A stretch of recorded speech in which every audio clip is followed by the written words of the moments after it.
فكرة إن أنت لازم تتعامل مع نفسك كأنك أنت السلعة، لمّا تكون أنت في شركة لازم تتعامل كأنك أنت سلعة وعايز تسوّق السلعة دي.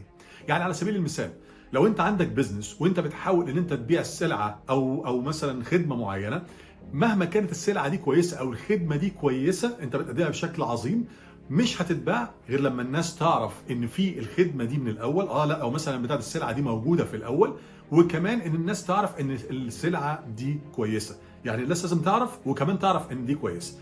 لازم بنفس المنطق تتعامل بالطريقه دي في شغلك. انت سلعه لازم تسوق نفسك، طبعا مش سلعه يعني ايه، مع احترامي الكامل ليك طبعا انت كبني ادم، بس انا قصدي يعني لازم تفكر فيها كانك انت سلعه. انت بتحاول دايما تسوق نفسك في الشركه عشان اكبر ناس من الناس المؤثره في الشركه يعرفوا بوجودك ويعرفوا كل خير عنك، اتمنى ده يعني، وبناء عليه تبتدي تلفت انتباههم ويرقوك في مناصب عليا.